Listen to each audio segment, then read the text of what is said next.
Bonjour à tous, voici la troisième vidéo sur le Cyber Resilience Act ou CRA. Aujourd'hui, nous parlons des 13 exigences essentielles listées dans l'annexe 1 du règlement.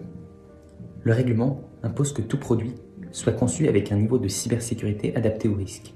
Cela repose sur deux grands principes: la sécurité intégrée dès la conception et la sécurité par défaut. Dès le début du projet, pour notre produit, nous devons faire une évaluation des risques et la documenter. Je vous présente donc maintenant les 13 exigences essentielles que j'ai regroupées en 3 thèmes. Je vous présente les bases de mise sur le marché.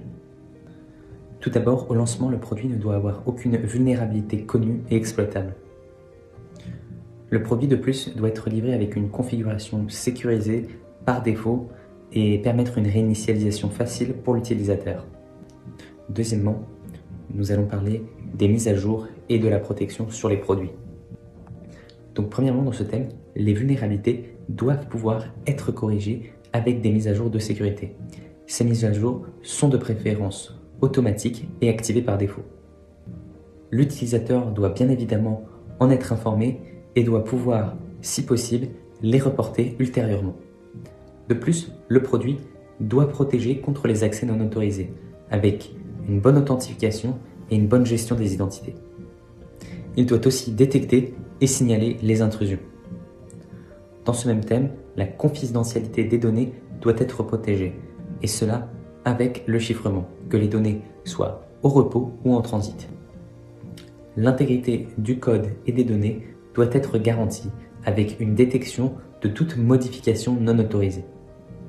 Le règlement impose aussi que uniquement les données nécessaires au bon fonctionnement du produit soient collectées, et les fonctions essentielles du produit doivent rester disponibles même en cas d'attaque. Et enfin, troisièmement, le dernier thème, la limitation de l'impact d'une attaque. Tout d'abord, le produit ne doit pas perturber les autres appareils ou les autres réseaux. Sur notre produit, nous devons limiter au maximum la surface d'attaque et limiter tout impact suite à une exploitation. Nous devons aussi enregistrer les activités sensibles liées à la sécurité, et un utilisateur doit, avec le produit, pouvoir désactiver facilement ce suivi. L'utilisateur doit aussi pouvoir supprimer ces données de façon sécurisée et définitive. Enfin, avec la vente du produit, nous devons fournir le SBOM, donc la liste des composants logiciels, qui doit être lisible au format machine. Enfin, ces 13 exigences s'appliquent à tous les produits, que ce soit de toutes les classes que nous avons vues dans la vidéo précédente. Donc de la classe Default à la classe Critical, ces exigences s'appliquent. Elles imposent une vraie sécurité de la conception tout au long du cycle de vie du produit, qui est de minimum 5 ans. Dans notre prochaine vidéo de notre série, nous verrons le signalement des vulnérabilités qui deviendra obligatoire à partir de septembre. Si vous avez des questions sur toutes les exigences, n'hésitez pas à nous laisser un commentaire avec marqué CRA, CRA.